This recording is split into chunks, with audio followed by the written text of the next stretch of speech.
Passer les portiques de sécurité d'un aéroport en cette période de crise sanitaire pour se diriger vers la zone d'embarquement serait une promenade de santé en comparaison de l'expédition que nous nous préparons à vivre ensemble. Bagages de fortune et passeport en main, je vous invite aujourd'hui dans les destinations les plus exotiques qui soient, mais aussi et sûrement les plus sinistres et reculées que le cerveau humain n'a jamais imaginées jusque-là. Car c'est pour l'heure tout le sujet de cet épisode, s'engouffrer dans les confins urbains de l'imaginaire. Sur place, point de surpopulation touristique massée sur plages ensoleillées, mais bien dépeuplements et décrépitudes, verticalité et souterranisme, citadins hallucinés et dédales infernaux. Pour notre départ en vacances, remarquez toutefois cet avantage. Dans les ténèbres, nul besoin de crème solaire.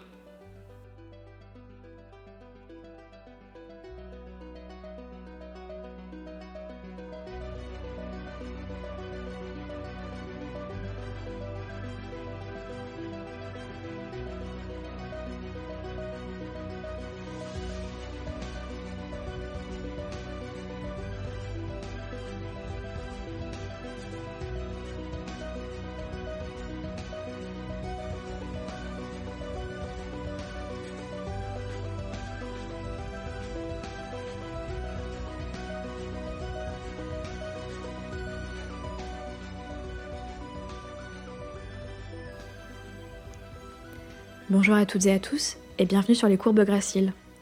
Dans l'épisode précédent, souvenez-vous, nous nous étions penchés sur la thématique de la ville à l'aide de références poétiques et romanesques, communément considérées comme des classiques. Les œuvres que nous avions évoquées se situaient principalement entre le XIXe et le XXe siècle. Balzac, Baudelaire, Brecht et leurs amis nous avaient accompagnés dans notre recherche et nous avions ainsi tenté de pénétrer les villes qui peuplent leur littérature.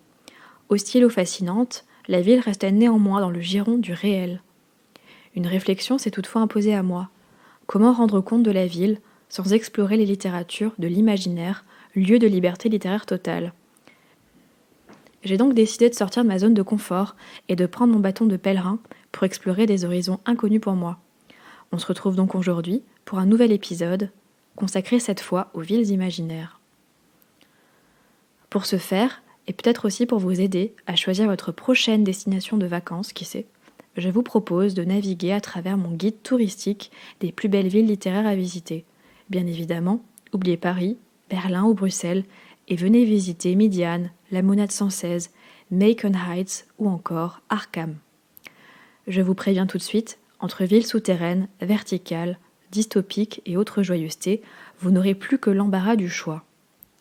Pour commencer, et si vous êtes comme moi, un peu novice en la matière, vous vous demanderez sûrement où l'on peut trouver ces fameuses villes, bien souvent introuvables sur une carte, et ce à quoi elles peuvent ressembler.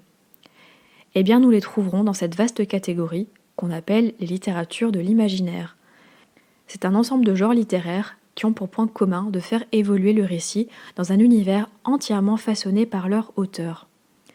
On associe généralement à cela le fantastique, la fantaisie, la science-fiction et l'anticipation. À noter que ces sous-genres peuvent être voisins, leurs frontières sont poreuses. Il est donc parfois difficile de les distinguer clairement. Anne Besson, spécialiste de la fantaisie, estime que la science-fiction se distingue par sa rationalité affichée, celle du paradigme scientifique, quand fantastique et fantaisie s'ancrent explicitement dans le surnaturel. Le fantastique, comme l'écrit Tzvetan Todorov, critique littéraire, se définirait précisément par l'hésitation que laissent planer les textes qui s'y rattachent entre deux interprétations possibles, l'une réaliste et l'autre surnaturelle. Vous l'aurez compris, c'est dans ce riche vivier littéraire que nous allons voyager pour trouver nos villes, mais comment les distinguer ? Pour répondre à cela, revenons tout d'abord aux fondamentaux. La ville est en principe un lieu dont les contours géographiques sont bien définis. C'est le lieu de la civilisation et de la culture par excellence, un lieu où une forme de vie moderne peut s'exercer. C'est un accomplissement proprement humain. Selon Aristote, une cité est un regroupement de plusieurs villages, constituant une communauté de vie heureuse dont la fin est une vie parfaite et autarcique. Comme vous pouvez vous en douter, les villes que nous allons visiter vont largement s'éloigner de ce modèle de vie heureuse. Nous verrons comment leurs décors urbains vont nous permettre de questionner le réel, notre rapport à la ville et parfois d'exacerber nos craintes. Mais cela pourra également être l'occasion d'une expérience intellectuelle pour penser le futur de nos villes à l'aune des avancées technologiques. Pour explorer cette thématique, intéressons-nous avant tout aux œuvres de H.P. Lovecraft, Clive Barker, Philip K. Dick, Robert Silverberg et Catherine Dufour. Bien sûr, nous aurions pu évoquer bien d'autres œuvres, mais ce sont celles-ci que j'ai choisi d'approfondir avec vous aujourd'hui. C'est donc ici que je vous invite, avant de nous engouffrer sur les voies sinueuses de notre itinéraire, à prendre une tasse de thé et à vous munir d'un plaid pour vous réchauffer, car nous partons dès à présent à la découverte de lieux littéraires obscurs et inquiétants.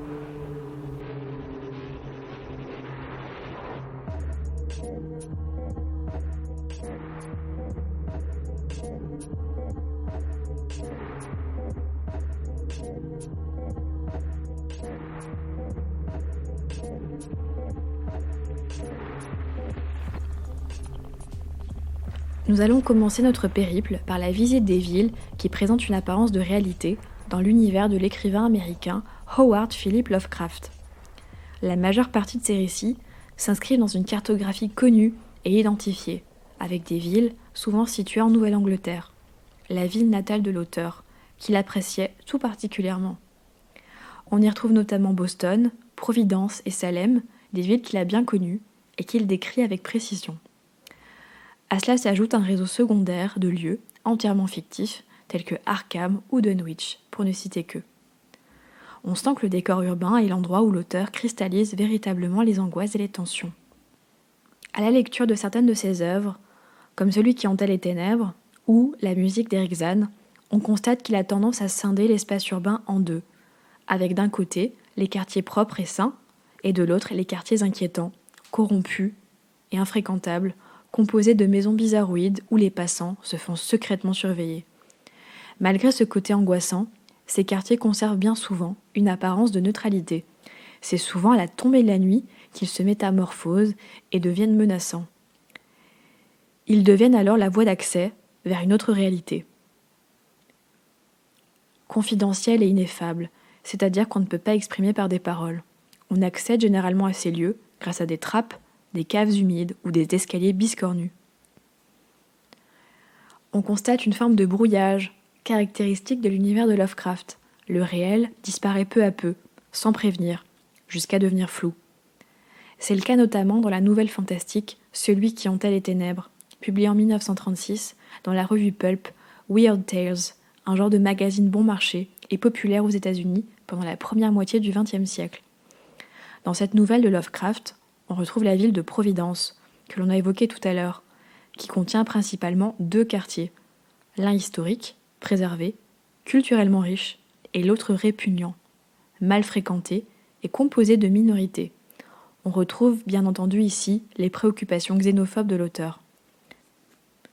La ville elle-même, dans ce contexte, dégage des énergies maléfiques et négatives. Pour autant, les héros Lovecraftiens restent attirés par les quartiers inquiétants de leur ville, et ressentent pour ceux-là même une forme de fascination. Dans la nouvelle que j'ai citée, le héros, Blake, un écrivain solitaire, est mystérieusement happé par une église abandonnée qui semble lorgnée par l'interstice de sa fenêtre. Une force occulte le pousse à explorer la ville pour s'y rendre. Mais cet endroit paraît inaccessible. Existe-t-il vraiment, ou est-ce le fruit de son imagination ? Je vous propose d'écouter un extrait de cette nouvelle. Au crépuscule, il restait souvent assis à sa table de travail pour contempler rêveusement le spectacle offert à sa vue.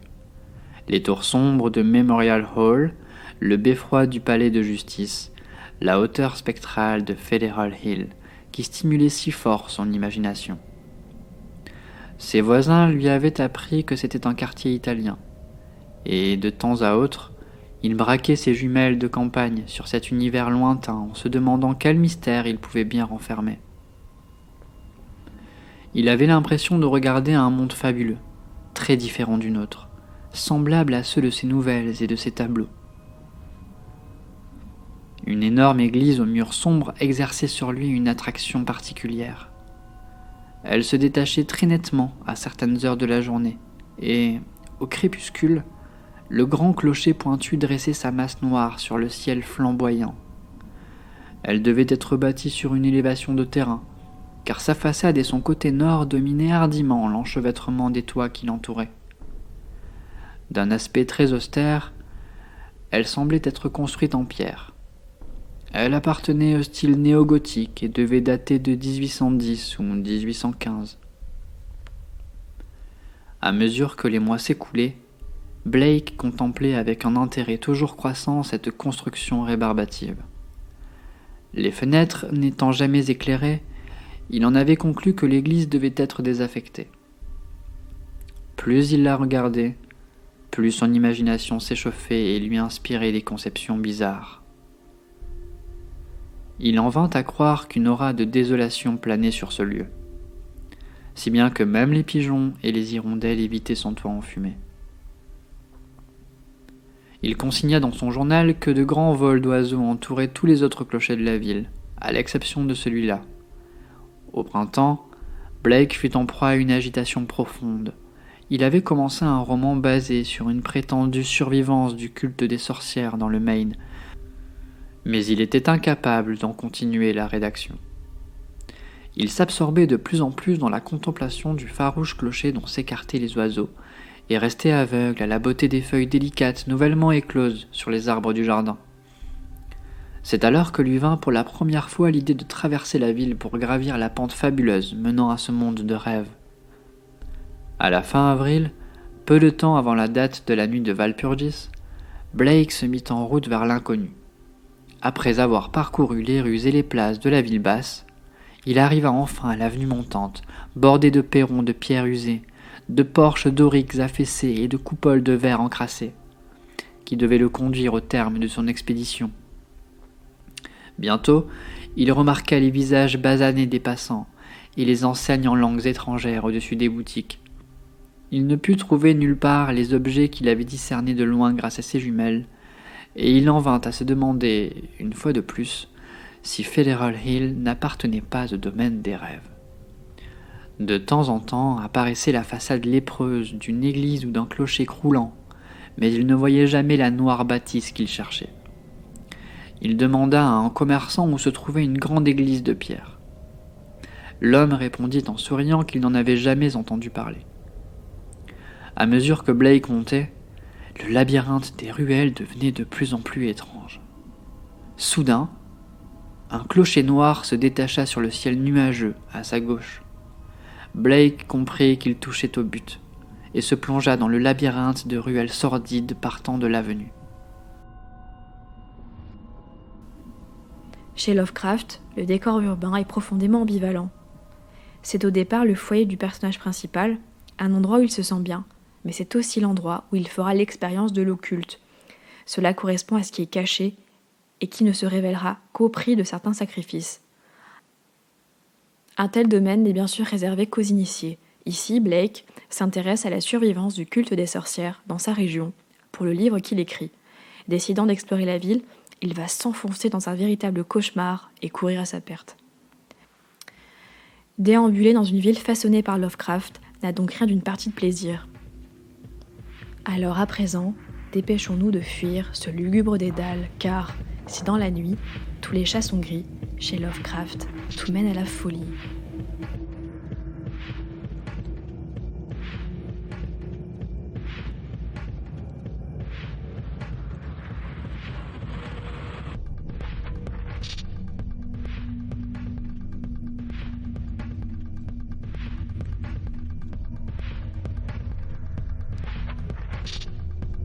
Poursuivons à présent notre itinéraire, cette fois dans les tréfonds urbains et souterrains d'une ville particulièrement secrète et inquiétante.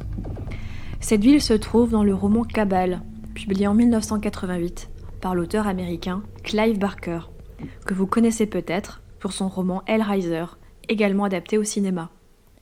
On suit ici les aventures de Boone, le personnage principal, qui dès le début du roman va être confronté à l'univers de l'internement psychiatrique. Très vite, il perd pied et se lance à la recherche d'une ville dont l'emplacement demeure confidentiel. Cette ville se nomme Midian. Constatant qu'il n'a plus sa place dans le monde qu'il connaît, Notre personnage principal part en quête d'un lieu où il pourra poursuivre son existence. Mais pourquoi choisir cette ville plutôt qu'une autre ? Cela s'explique par sa particularité. Elle est un refuge où les monstres se regroupent pour vivre en communauté. Ce sont des créatures à l'apparence effrayante et dont l'écart avec les normes sociétales est frappant. Elles sont souvent décrites comme étant hybrides, avec à la fois des caractéristiques humaines, mais aussi animales. Notre personnage principal va donc rejoindre les rangs de ses habitants, qui se définissent comme étant les enfants de la nuit. Dans ce contexte, le nom de la ville, qui n'a pas été choisi au hasard, prend tout son sens. Il signifie querelle en hébreu et fait probablement référence à Midian ou Madian, présent dans l'Ancien Testament, un territoire au sein duquel Moïse est accueilli après avoir fui l'Égypte. Au premier abord, cette ville ressemble à tout ce qu'il y a de plus banal. Mais à y regarder de plus près, on remarque qu'en fait, personne n'y habite véritablement. Le décor a des allures de ville fantôme. Les lumières des habitants sont inexistantes. Y a-t-il une panne d'électricité ? Pas du tout. Ces habitants en ont déserté la surface et ont investi l'espace souterrain. La ville est bel et bien désertée, le vide y est palpable. Mais contrairement à la ville fantôme classique, il n'y a aucun signe de délabrement ou de ruine, aucun signe matériel de décrépitude. C'est en réalité la désertion des lieux qui crée l'impression d'abandon. Ce territoire urbain, qui n'est pas censé être vacant, désoriente profondément le personnage principal et le lecteur, instaurant un climat d'appréhension.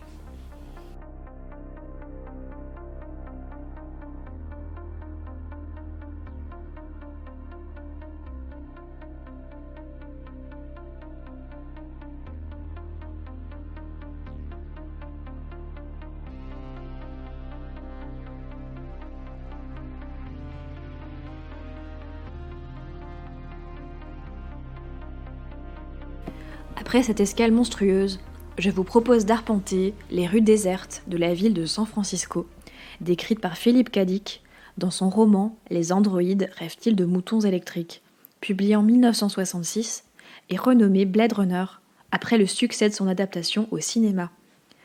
Dans ce roman post-apocalyptique, la Terre, qui était ravagée par une guerre nucléaire, n'abrite plus qu'une poignée d'êtres humains, une grande partie de la population ayant émigré sur la planète Mars. Certains y restent par conviction personnelle, d'autres y sont contraints. Dans ce contexte, les animaux ont presque entièrement disparu de la surface du globe. Quelques spécimens y subsistent toutefois. Rares et précieux, ils se vendent à prix d'or aux derniers habitants de la Terre, dont la reconnaissance sociale passe bien souvent par la possession d'un animal sentient. Nous découvrons donc ici un monde où la faune et la flore ont été décimées.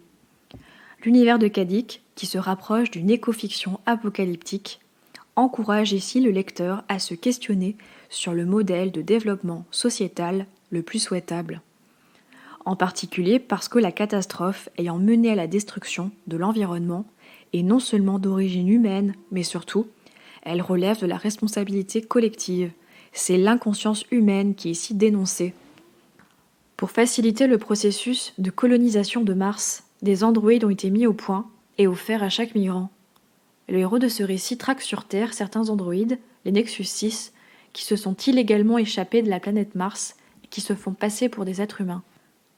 Dans ce monde ravagé, les habitants de la ville de San Francisco tentent, tant bien que mal, de mener une existence normale. Mais leur qualité de vie est irrémédiablement altérée. L'air de la ville est grisâtre et sale, car chargé de particules radioactives qui masquent le soleil. L'odeur y est nauséabonde. Ils n'ont accès qu'à de la nourriture artificielle et n'entretiennent que de rares relations avec leurs congénères. Dans ce contexte, la ville a bien changé. Elle n'est plus que l'ombre d'elle-même. Les derniers habitants de la ville, et plus largement de la Terre, se regroupent dans de grands ensembles urbains, épurés de toute vie. Leurs logements sont vétustes, composés de mobilier et d'équipements endommagés. Ces citadins contraints souffrent du silence qui règne dans leur existence. Ils sont bien souvent seuls à occuper un immeuble entier. Pour faire face à la solitude et à l'isolement, ils utilisent des boîtes à empathie, des appareils permettant de régler leur humeur, mais aussi de se connecter aux autres de se fondre dans leurs pensées et de pénétrer leur individualité. Mais comment vivre véritablement dans une ville où ne se succèdent que rues dépeuplées et bâtiments dégradés ? Les débris d'une humanité passée sont visibles partout et rappellent les échecs de l'ancien monde. Cet habitat déserté n'a plus rien à offrir à ses habitants, à l'exception d'une vie résiduelle et résignée. Je vous laisse avec la lecture d'un extrait où l'un des personnages principaux, John Isidore, souffre du silence du monde.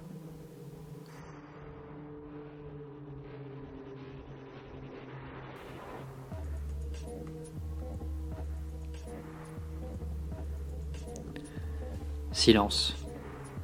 Les murs, le plancher, les boiseries sont teintés de silence. De quoi le broyer comme une gigantesque meule. Le silence sointait du parquet à travers la vieille moquette grise en lambeaux. Il sointait des appareils cassés ou à demi cassés qui équipaient la cuisine, des appareils qui n'avaient jamais fonctionné depuis l'emménagement d'Isidore. Du grand lampadaire inutile de la salle de séjour, des coulées de silence s'étalaient par nappes entières à la rencontre d'autres coulées vides descendues du plafond constellé de chiures de mouches. Le silence s'arrangeait, en fait, pour jaillir de partout comme s'il avait voulu supplanter toute chose.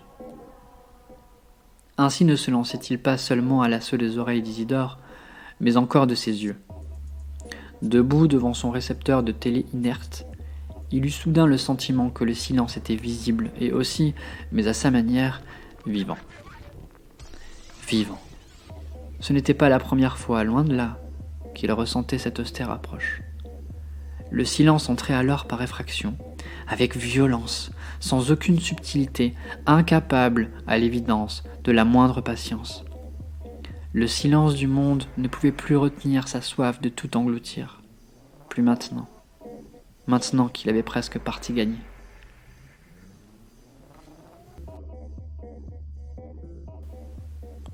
Contrairement aux ruines antiques, qui plongent l'écrivain romantique dans une forme de mélancolie quant aux splendeurs passées de l'Antiquité, l'univers post-apocalyptique de Cadic est synonyme de vacuité. Il ne suscite ni rêverie, ni exaltation.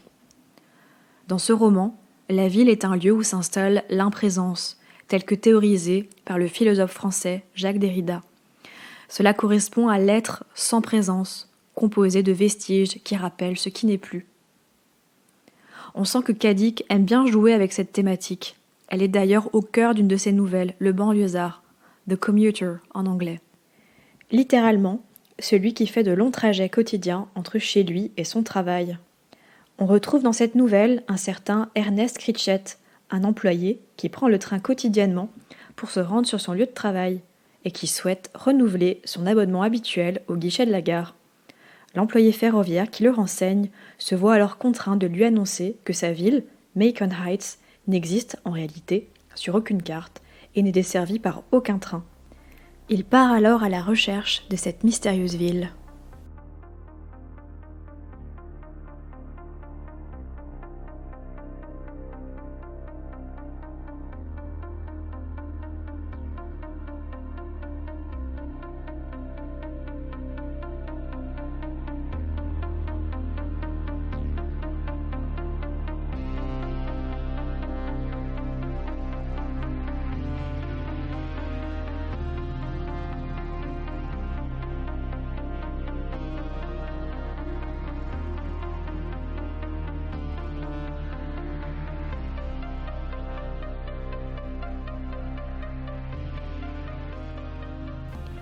À présent, faisons une halte en l'an 2381. Que diriez-vous d'emménager dans une ville entièrement verticale de plusieurs centaines de kilomètres ? La verticalité urbaine est une thématique particulièrement prolifique en science-fiction. Qu'il s'agisse de films, de séries ou de romans, le futur donne à voir d'immenses immeubles, insérés dans des univers tour à tour utopiques ou dystopiques. Les caractéristiques de nos villes y sont souvent exacerbées. Perte d'identité, répartition des individus en fonction de leur appartenance sociale, entassement et rupture avec la nature. Mais c'est surtout la thématique du roman culte de science-fiction, Les Monades urbaines, publié en 1971 par Robert Silverberg. Dans ce récit d'anticipation, qui se déroule dans quelques centaines d'années, Les humains sont plus de 70 milliards, évoluant dans de grandes tours autosuffisantes, composées de milliers d'étages dont ils n'ont pas le droit de sortir. Ce sont des villes verticales qui comprennent chacune plus de 800 000 habitants, implantées sur la planète Vénus, fraîchement colonisée. Le titre du roman, en version originale, The World Inside, prend donc tout son sens.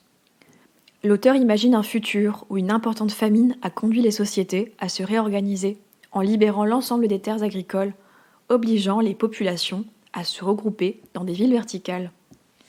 Des agriculteurs, aidés de robots jardiniers, sont chargés de cultiver ces terres désormais disponibles, ce qui a permis d'atteindre l'abondance alimentaire.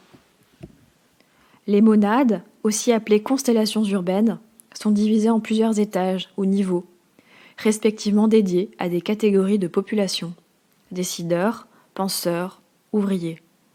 L'auteur décrit ici un labyrinthe à la forte ségrégation sociale. Ce cloisonnement a pour objectif de limiter les conflits sociaux. Chacun se voit attribuer un emploi, ainsi qu'une obligation de se marier et de procréer très jeune pour satisfaire Dieu, et ce, sans fidélité au sein du couple. Ce roman, empreint de tendance New Age, s'inscrit clairement dans son époque, les années 70. L'usage des drogues y étant un vecteur d'élévation spirituelle et d'accomplissement de soi. Les logements sont également ouverts à tous et ressemblent à des open space. Les rares individus qui contestent le système ou qui veulent en sortir sont appelés des anomos. Ils sont mis à l'écart, reconditionnés ou tués. La contestation est donc sévèrement punie. L'organisation de la monade, dans son ensemble, est d'ailleurs approuvée et justifiée par la majorité de la population, la servitude des monadiens étant quasi volontaire. Ici, l'expansion verticale est une réponse aux défis agricoles et démographiques que rencontre l'humanité. Elle est donc synonyme de progrès. Mais bien qu'elle constitue une solution à un certain nombre de besoins, les nouvelles technologies se révèlent être liberticides. Il s'agit là d'une dystopie, c'est-à-dire une utopie qui vire au cauchemar. À la lecture de ce roman, on peut bien sûr se demander si ce mode d'organisation de l'humanité constitue une forme de prévision. Le récit pourrait ainsi relever de la prospective, c'est-à-dire de l'étude des avenirs possibles. En ce sens, il serait une expérience de pensée exploitable pour penser notre futur. Comme vous le savez, la science-fiction permet généralement de prendre une certaine distance avec les situations rencontrées dans le présent, et c'est bel et bien le cas ici, en raison du contexte futuriste. Les problématiques traitées étaient actuelles dans les années 70 lors de la rédaction du roman, et le sont encore à l'heure actuelle. On peut penser en particulier à l'épuisement des ressources ou à la surpopulation. À noter que les thèmes de la verticalité urbaine et du gigantisme sont là d'être nouveaux dans les années 70. En 1920 déjà, le russe Eugène Zamyatin explore cela dans son roman satirique de science-fiction, Nous autres. Son récit est centré sur une ville gouvernée par un régime autoritaire. Ses habitants vivent dans des tours de verre, sans murs. Ils sont identifiés par des numéros. Ils travaillent et mangent aux horaires prévus par le régime. On suit le parcours du héros D503, un dissident qui essaie de détruire le système en place. Plus récemment, c'est l'autrice française Catherine Dufour qui s'est emparée de cette thématique dans Le goût de l'immortalité, un roman cyberpunk où les habitants de la Terre, essentiellement urbains, s'entassent dans de grandes tours. On y découvre un futur urbain, ravagé par la pollution et obnubilé par la technologie et les modifications génétiques.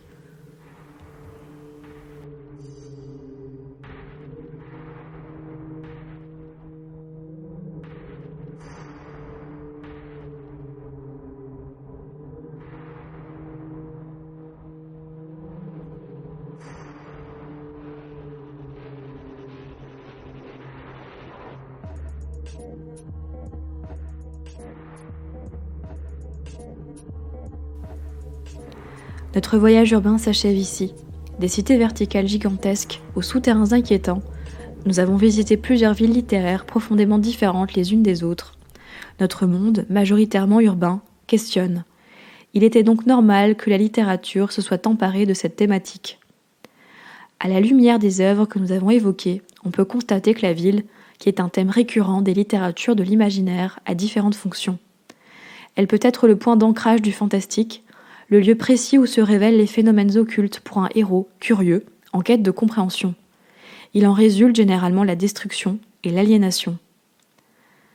Mais elle est également un sujet inépuisable d'exploration pour les auteurs de science-fiction, permettant de nous interroger sur le devenir de nos sociétés modernes et de notre mode d'organisation, notamment grâce à la création d'univers post-terrestres. L'angoisse environnementale y est palpable, témoignant d'une forme d'inquiétude quant à l'inconscience humaine collective. Avant de clôturer cet épisode, je tiens également à vous donner brièvement mon avis sur les œuvres citées, que j'ai lues bien sûr en totalité.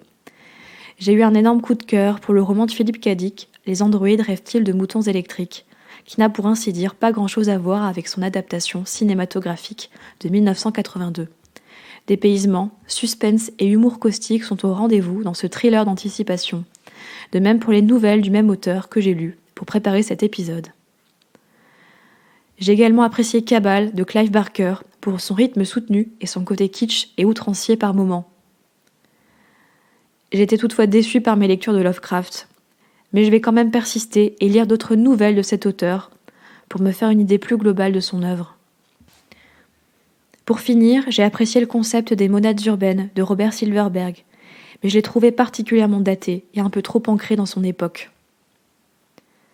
Je vous invite bien sûr à lire l'ensemble de ses œuvres pour vous faire votre propre opinion. Voilà, c'est la fin de cet épisode. Si vous avez pris le temps d'écouter le podcast jusqu'ici, n'hésitez pas à me dire en commentaire ou sur la page Instagram Les Courbes Graciles quelle destination vous a le plus intéressé et quelle œuvre vous fait le plus envie. Bonne lecture et à bientôt!